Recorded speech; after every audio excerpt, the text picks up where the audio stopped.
Namaste दोस्तों. Thank you for giving me all your love and support. So keep supporting and subscribe my channel for more motivation and career talks.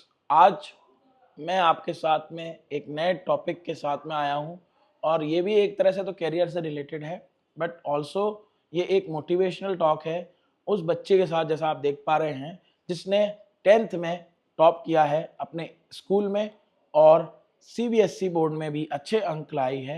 आइए बात करते हैं। हमारे साथ हैं मिस अनन्या गोस्वामी, जो कि अपने करियर के बारे में बताएंगी, अपने 10th के एग्ज़ाम के बारे में बताएंगी और ओवरऑल एक्सपीरियंस के बारे में बताएंगी। और लास्ट में हम इनसे उन बच्चों के बारे में भी थोड़ा सा मैसेज लेंगे जो कुछ डीमोटिवेट हो जाते हैं। तो ये तो मेरा सार था को बताने का। आइए जुड़ते हैं अनन्या गोस्वामी से। अनन्या जी, बहुत बहुत स्वागत है आपका और बधाई हो आपको 10th में एक बहुत अच्छे मार्क्स लाने के लिए। अब आप अपने मार्क्स से ही शुरुआत करें ताकि लोगों को मजा आए। Go ahead. बिल्कुल। तो पहली बात तो थैंक यू सो मच इस चैनल पे मुझे इनवाइट करने के लिए, और मुझे बहुत अच्छा लग रहा है आज कि मैं आपसे जुड़ी हुई हूँ और काफ़ी लोगों तक अपनी बात पहुँचा सकती हूँ।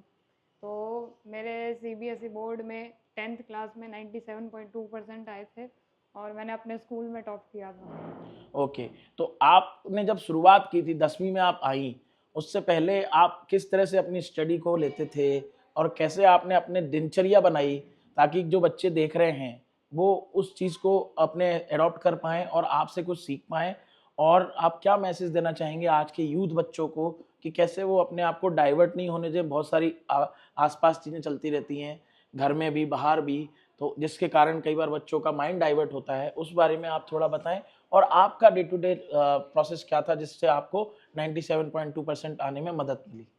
तो पहले 10th क्लास के पहले लाइक 9th क्लास तक तो जैसे ऐसा नहीं रहता था मेरा कि मैं डेली कुछ फिक्स आवर्स तक पढ़ाई करती हूँ, ऐसा नहीं रहा था। बट 10th क्लास में मेरा स्टडिंग का पूरा रेगुलर हो गया था कि हर दिन कुछ कुछ टॉपिक्स हैं वो तो पढ़ने ही पढ़ना है। जैसे 9th क्लास तक क्या होता था कि कोई एग्ज़ाम है या टेस्ट है, उसके 2-1 दिन पहले ही पढ़ते थे। लेकिन 10th क्लास में ऐसा बिल्कुल नहीं था। 10th क्लास में शुरू से ही अगर हम रेगुलर रहेंगे, एक टाइम टेबल को फॉलो करते हुए चलेंगे, और तब हम बिना किसी टेंशन के फिर अच्छे मार्क्स ला सकते हैं। बिल्कुल। अच्छा, एक ये बच्चों में मिथ होती है, क्योंकि देखिए अपन यहाँ पे सब प्रकार के लोगों को लेके चल रहे हैं कि नहीं यार, ट्यूशन ज़रूरी होती है, स्कूल पढ़ाई से कुछ नहीं होता, सेल्फ स्टडी से कुछ नहीं होता, एक ना एक एक्स्ट्रा ट्यूशन भी लेनी ज़रूरी है। तो क्या आपके केस में भी ऐसा था, आपने कोई ट्यूशन ली थी या आपका स्कूलिंग और सेल्फ स्टडी से ही ये रिजल्ट मिल पाया? तो बिल्कुल ऐसा तो कुछ नहीं था कि मैंने कोई ट्यूशन की हेल्प ली थी। जैसे ये तो बस बना रखा है कि आजकल मतलब ट्रेंड को फॉलो करते हैं बच्चे, तो बिना किसी सोच के वो बच्चे ट्रेंड को फॉलो कर लेते हैं कि सब कोचिंग जा रहे हैं हमारे फ्रेंड्स, तो हम भी चले जाएंगे। यस, वेरी पर गुड। ऐसा मेरे केस में तो बिल्कुल भी नहीं था। और सेल्फ स्टडी तो सबसे ज़्यादा इंपॉर्टेंट होती है। अगर आप कोई कोचिंग या ट्यूशन भी जाते हैं लेकिन आप सेल्फ स्टडी नहीं करते तो फिर आपका जाना बेकार है, क्योंकि सेल्फ स्टडी ही असली तो उसी से पता चलता है कि हमको कोई भी टॉपिक है, हमने स्कूल में 2 बार पढ़ लिया है, फिर ट्यूशन में 2 बार पढ़ लिया, और वो करके भी हम खुद पढ़ के देखें तभी पता चलेगा कि कितना आ रहा है। तो ऐसा कुछ नहीं है, और सेल्फ स्टडी तो बिल्कुल बहुत ही ज़्यादा ज़रूरी, एक की फैक्टर होता है। और ज़्यादा से ज़्यादा मैंने लाइक यूट्यूब पर काफ़ी सारी वीडियोस तो मिलती ही हैं। सॉरी।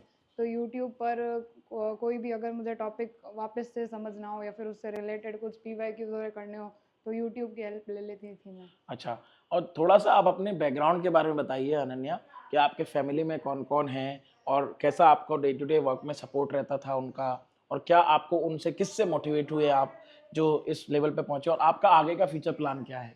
तो मेरी फैमिली तो बहुत ही ज़्यादा सपोर्टिव रही है। मेरे बोर्ड्स एग्ज़ाम में बिल्कुल भी प्रेशराइज़ नहीं किया था मेरे फैमिली मेम्बर्स ने।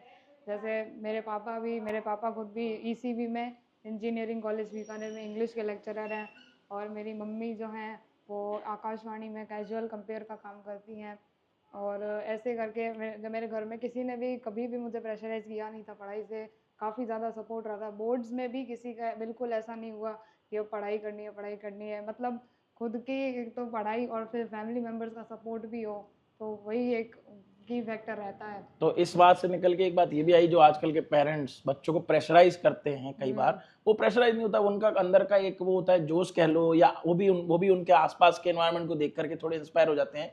तो उन पेरेंट्स को भी आप क्या ये कहना चाहेंगी कि आप अपने बच्चों की नेचुरल चीज़ को समझें कि वो किस डायरेक्शन में सही जा रहा है, और उनको मोटिवेट करें, बजाय उनको प्रेशराइज करने के लिए। अगर मैं प्रेशराइज टर्म यूज ले रहा हूँ तो इसका संदर्भ उससे है कि जिसमें वो बच्चों को एकदम से कह देते हैं नहीं यार ट्यूशन भी जाना पड़ेगा, ये भी करना पड़ेगा, वो भी करना पड़ेगा, और कई बार फिर वो बच्चे डाइवर्ट हो जाते हैं और एंड रिजल्ट में गड़बड़ियाँ हो जाती हैं और अनएक्सपेक्टेड रिजल्ट आते हैं जो नहीं एक्सपेक्ट कर रहे थे वो लोग।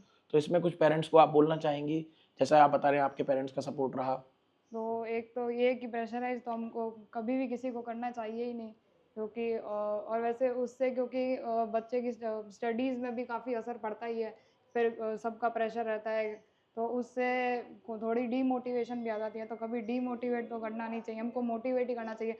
अगर कोई सब्जेक्ट किसी का वीक है तो उस पर ज़्यादा फोकस ना करके उन चीज़ों पर फोकस करे जिसमें वो अच्छा है। अगर कोई बच्चा है वो इंग्लिश में अच्छा है पर वो मैथ्स में इतना अच्छा नहीं है, तो ये ज़रूरी नहीं है कि हम उससे प्रेशराइज़ करें कि तुमको मैथ्स में भी उतना ही अच्छा होना है, क्योंकि आगे कुछ भी मतलब प्रेशराइज़ करने से कुछ नहीं होगा, बाकी बच्चा ही डीमोटिवेट होता है, फिर उसका पढ़ाई में ध्यान ऐसा नहीं जाता।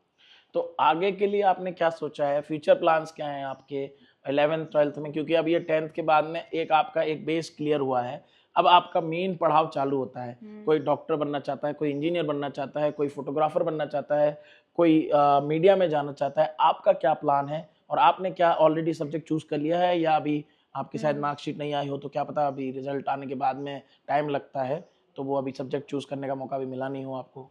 तो सब्जेक्ट मैंने चूज़ कर लिया है, जैसे मैंने पीसीएम लिए है, वेरी मैथमेटिक्स गुड। लिए मैंने। बट मेरा केस क्या था कि मेरे को 9th या 8th तक मेरे को मैथ्स बिल्कुल पसंद थी नहीं, और मेरी मैथ्स थोड़ी कमज़ोर ही थी कहें तो। मतलब जैसे 10-10 5-5 नंबर कट ही जाते थे, ठीक है। तो पहले मुझे बिल्कुल भी इंटरेस्ट नहीं था, और मैंने तो पहले ये सोच रखा था कि मैथ्स तो लेनी ही नहीं है, मैं आर्ट्स ले लूँगी पर मेरे को मैथ्स नहीं लेनी है। बट आगे कंटिन्यूस प्रैक्टिस और की वजह से अब मैं मैथ्स ही चूज़ कर रही हूँ। तो ये एक आयरनी ही है कि पहले मुझे मैथ्स बिल्कुल पसंद नहीं थी और अब मैं मैथ्स तो कर रही हूँ। मैथ्स में इंटरेस्ट कैसे जागा आपका, आपने बहुत ही अच्छी बात बताई। मैथ्स बस एक तो कंटिन्यूस प्रैक्टिस थी, जैसे पहले मुझे मैथ्स बिल्कुल पसंद थी नहीं। बट जब मैथ्स मतलब ये चीज़ होती है कि जब मैथ्स आपसे होने लगे तब वो इंटरेस्टिंग ही लगती है। जैसे कोई क्वेश्चन नहीं होता तो फिर हम सोचते हैं यार ये क्या चीज़ है, मुझे नहीं करना। बट अगर वो क्वेश्चन आपसे हो जाए तब आपको एक मोटिवेशन मिलता है कि अब आपसे आगे के क्वेश्चन भी हो जाएंगे। तो इस वजह से, और फिर जैसे मुझे अभी जो आर्टिफिशियल इंटेलिजेंस और की फील्ड्स हैं मुझे उसमें भी काफ़ी इंटरेस्ट है, और मुझे लगता है आगे फ्यूचर तो एआई ही है, तो हम इस पर ही काम करेंगे तब ग्रेट। आगे हमारा फ्यूचर अच्छा हो सकता है। तो यही रीज़न से मैंने मैथ्स ली है। तो ओके, यू आर राइट, क्योंकि जो एआई वाली फील्ड है उसमें सारा कुछ डेटा और मैथमेटिक्स का खेल है, बिल्कुल तो उसमें कहीं ना मैथ्स। कहीं मैथ्स आपका जरूर हेल्प करेगी। तो अभी हाँ। आपने कुछ इससे रिलेटेड कहीं एडमिशन या क्या, तो आपका फ्यूचर प्लान क्या है, आईआईटी या उसमें जाने का है। हाँ, जैसे मैथ्स लिए तो फिर मैं अब आईआईटी का ये जेईई देने का ये गोल नहीं है आईआईटी में जाने का, बट ये है कि हम किसी अच्छे कॉलेज में पढ़ सकें। केवल आईआईटी ही लिमिट नहीं है। तो बस अभी जेईई अगर मेरे को देना है तो उसका यही एक गोल, मतलब गोल यही है कि हम कुछ आगे अच्छे कॉलेज में एडमिशन मिले जिससे अच्छी अपॉर्चुनिटीज़ मिले और आगे अपने गोल पर हम काम तो कर ब्रांच सकें। वाइज आप शायद सीएस के साथ हाँ में एआई और बिल्कुल, वो जो हाँ आजकल हाँ। यूनिवर्सिटीज मशीन में साथ में लर्निंग चलने एआई, लगता है। हाँ यस। ओके। ओके।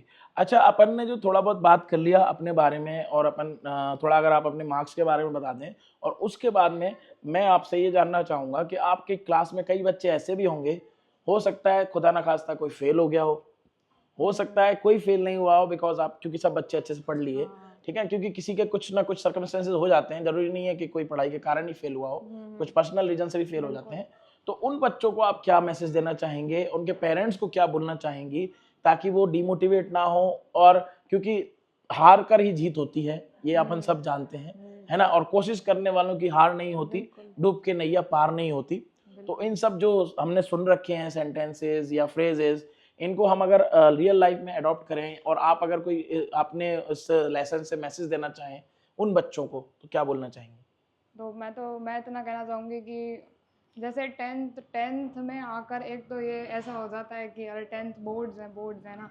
तो ये अब होता तो है ही, क्योंकि ये पहला कोई एग्ज़ाम हम देते हैं होम, मतलब होम्स को वो होम एग्ज़ाम्स होते हैं उसके अलावा, जिसमें हमारी कॉपी कोई और चेक करता है, हमको पता नहीं होता, और पूरे इंडिया का सेम सिलेबस होता है, एक ही पेपर होता है। तो इसलिए अब बोर्ड्स का थोड़ा तो बनता ही है कि इस बार बोर्ड्स हैं, अच्छे से प्रिपरेशन करो ये वो। बट ऐसा कोई ये कोई लिमिट नहीं है कि अगर बोर्ड्स में अच्छे मार्क्स नहीं आए तो इससे आगे कुछ नहीं हो, ऐसा कुछ भी नहीं है। क्योंकि मतलब ऐसा कुछ ज़रूरी नहीं है कि अगर मेरे 97 के मेरे जितने भी आ जाएँ पर अगर आगे फिर मैंने ये सोच लिया कि 97 आ गए, अब तो मेरे हो जाएंगे, अब तो कुछ नहीं है, उस वजह से मैं पढ़ना बंद कर दूँ कि मैंने पढ़ाई को लाइटली लेना शुरू कर दिया, तो उससे मेरा ही नुकसान होगा। ऐसा कुछ नहीं है, 10th में अच्छे मार्क्स आए तो फिर आगे भी आते ही रहें, कंटिन्यूस हार्ड वर्क होता है, ऐसा ही होता है। और एक स्टैंडर्ड स्टडी टाइम फ्रेम आप क्या बताना चाहेंगे? और ऐसा जैसे अब मैं जेन्युइनली कहूँ तो मुझसे टाइम टेबल ऐसे कुछ फॉलो होते नहीं है ज़्यादा, ठीक है।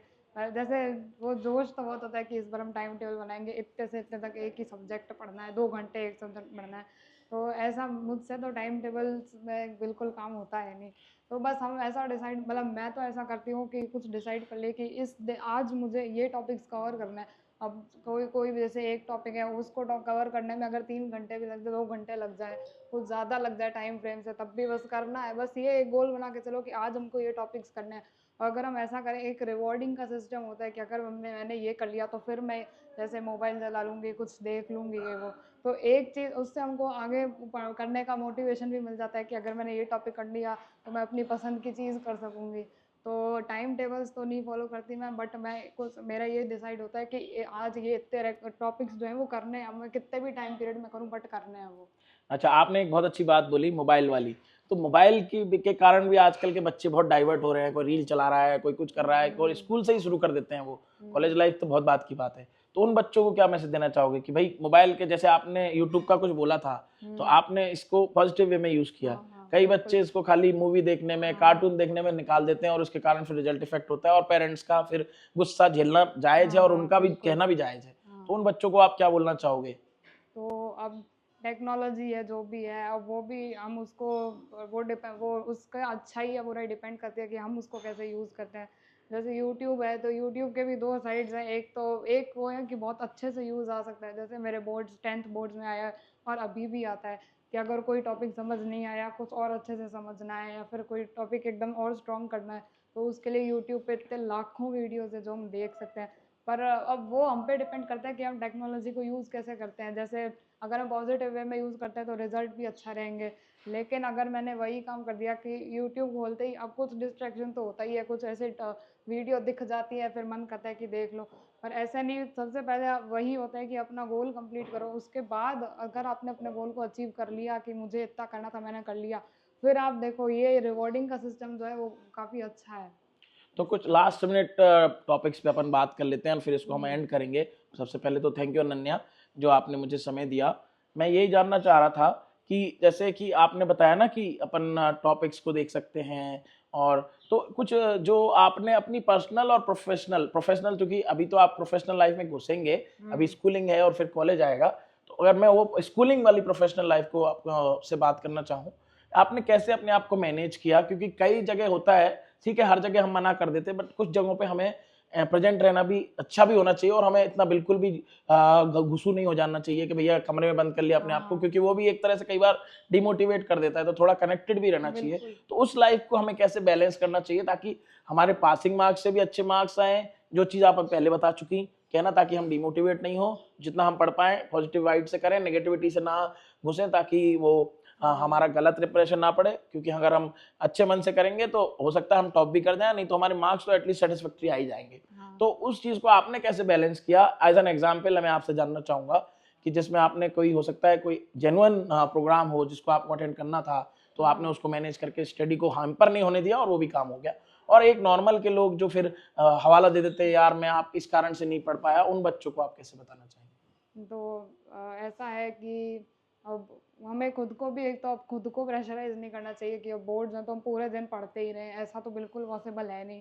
क्योंकि अब पढ़ाई भी करो तो ऐसा बिल्कुल नहीं है कि हम 3-4 घंटे रेगुलर, मतलब पूरे कंटिन्यूसली हम पढ़ सकते हैं, क्योंकि बीच में ब्रेक्स की तो ज़रूरत होती ही होती है, बहुत इंपॉर्टेंट होता है ये भी। और अब कोई भी हम एग्ज़ाम की तैयारी कर रहे हैं जो भी है, तो इसका मतलब ये नहीं है कि हम बिल्कुल अनसोशल हो जाएंगे, सोशल लाइफ से डिस्कनेक्ट हो जाएंगे, ऐसा बिल्कुल नहीं है। जैसे मैं अगर अपना एग्जांपल दूँ तो शुरू शुरू में तो मुझे भी लगा था कि भाई 10th बोर्ड्स हैं वो, और अगर हम पढ़ाई रेगुलरली, मतलब रेगुलरली ऐसा नहीं कि एक दिन हम बिल्कुल ही नहीं पढ़े, बिल्कुल नहीं तो थोड़ा सा ही पढ़ लो, बट अगर ये जो रेगुलर पढ़ने की जो आदत है अगर हम वो डाल लें तो हमको फिर आगे कोई प्रॉब्लम आएगी नहीं। मतलब ऐसा नहीं है कि आज मुझे बिल्कुल ही नहीं पढ़ना है, आज कुछ भी काम, भले ही आप कितने एक टॉपिक पढ़ लो, दो दो टॉपिक पढ़ लो, पर एक हमें तो मतलब हर दिन की स्टडी का तो होना ही चाहिए, और ऐसा ही अगर हम करें तो आगे हमको कोई उससे पहले प्रॉब्लम ही नहीं आती, क्योंकि हमने को टॉपिक्स जो है वो इतने दिनों से हमने रिवाइज करके रखे हुए होते हैं, तो जब लास्ट टाइम पर पढ़ना होता है तो कोई बर्डन नहीं आता कि ये टॉपिक मुझे बिल्कुल नहीं आता, क्योंकि हमने पहले वो पढ़ रखा है। और अगर इसका और एक और एग्जांपल दूँ तो 10th में हमको खुद स्कूल वाले हमें हमें ट्रिप पर ले गए थे। तो ऐसा कुछ नहीं है, बिल्कुल हमने बहुत एंजॉय किया था ट्रिप में। बट वही है, उसके बाद वापस रेगुलर स्टडिंग तो शुरू करनी ही होती है। तो ऐसा कुछ नहीं है कि हम बिल्कुल कट ऑफ हो जाएंगे सोशल लाइफ से, क्योंकि हम खुद ट्रिप पर जाके आए हैं 5-6 दिन। तो मैं मतलब अगर मैं कंक्लूड करूँ तो 10th क्लास का हम यूँ तो बना ही रखा है कि बोर्ड्स हैं तो ये तो है ही, बट हमको प्रेशराइज़ बिल्कुल नहीं होना चाहिए। और मैं जेन्युइनली बताऊँ तो मेरी मतलब अभी तक की मेरी सबसे अच्छी क्लास 10th की ही गई है, क्योंकि 10th में मैंने बहुत चीज़ें एक्सप्लोर करी है। मैं अकेले ट्रिप पे जाके आई हूँ, और साथ ही रेगुलर स्टडिंग की वजह से मुझे कोई प्रॉब्लम भी नहीं आई बाद में। तो मेरी अभी तक देखें तो मेरी सबसे इंटरेस्टिंग और एन्जॉयबल क्लास 10th ही रही है। Very nice. और लास्ट में अपने कुछ मार्क्स बताना चाहेंगे आप, 10th में कौन कौन से सब्जेक्ट में कितने मार्क्स आए? हाँ, बिल्कुल। जैसे मेरे टोटल ओवरऑल तो 97.2% आए, और मेरे जिसमें साइंस में मेरे पूरे में से मतलब 100 मार्क्स आए पूरे। Very nice. ठीक है। और मैथ्स मैंने स्टैंडर्ड ली थी तो मेरे 93 आए मैथ्स में। मुझे ज़्यादा की एक्सपेक्टेशन थी, पर मैंने कोई बात सोचा कि कोई बात नहीं, ऐसा कुछ नहीं है, कुछ गलती मुझसे भी हुई गई होगी, तो ऐसा कुछ नहीं है। और इंग्लिश में मेरे 95 आए थे, और हिंदी और एसएसटी में मेरे 99 आए थे। Very nice. बहुत अच्छा लगा आपसे बात करके अनन्या। सबसे पहले एक बार फिर धन्यवाद आपका अनन्या, जो आपने मुझे समय दिया और बच्चों से बात करने में आपने रुचि दिखाई, ताकि क्या है कि आपसे इंस्पायर होकर कई बच्चे ऐसे होंगे और कई पेरेंट्स ऐसे होंगे जिनको मोटिवेशन मिलेगा और लोगों को पता चलेगा कि एक टॉपर की लाइफ क्या होती है और एक नॉर्मल एवरेज स्टूडेंट की लाइफ क्या होती है और एक बिल्कुल। मिड लेवल स्टूडेंट की लाइफ क्या होती है, और कैसे तीनों ही फेजेस में बच्चे अपने आप को मैनेज कर सकते हैं। क्योंकि आपने उसका एग्जाम्पल दिया मुझे कि 10th से पहले बिल्कुल मैं नॉर्मल थी, है ना, 9th तक मेरे को ऐसा पता ही नहीं था कि 10th में करना क्या है। 10th में आके मैं थोड़ी सीरियस हुई, है ना, मीडिया से, सोशल मीडिया में मैंने उसको पॉजिटिव वे में यूज किया, क्योंकि हर टेक्नोलॉजी, और अब आपने एआई के बारे में बात की तो एआई अभी ट्रेंडिंग चल रही है ना, तो वो एआई को आप कैसे उसको यूज करोगी, 11th-12th में आप उसको कैसे यूटिलाइज करोगी, और टॉप मोस्ट इंस्टीट्यूट में आप कैसे अपने आप को अडॉप्ट करके कैसे यूज कर पाओगी और कैसे उसको लेना है आपको, इसके बारे में आपने बताया। और इवन जो बच्चे नहीं हासिल कर पाए, कुछ 10th में अनफॉर्चुनेटली फेल हो गए, उनको भी आपने मोटिवेट किया, उसके लिए भी थैंक यू, ताकि वो डिप्रेशन में ना जाएं, क्योंकि एक बहुत बड़ी प्रॉब्लम हो गई है आज की डेट में। मोर प्रेशराइज के चक्कर में लोग डिप्रेशन में चले जाते हैं, और वहां पे फिर पेरेंट्स भी परेशान होते हैं और बच्चे भी। तो मैं भी एंड नोट में यही कहूंगा, जैसा कि अनन्या जी ने बताया, कि कभी एक तो डिप्रेशन में ना हो, आसपास के एनवायरनमेंट से हैम्पर ना हो, निगेटिव एनर्जी में ना जाएं, उससे पॉजिटिव एटीट्यूड को लें, और यह देखें कि हाँ, उस बच्चे ने मेहनत की है तो मेरा बच्चा भी अपने लेवल पे मेहनत करे, क्योंकि हर बच्चे की अपनी अपनी शक्ति होती है, क्षमता होती है।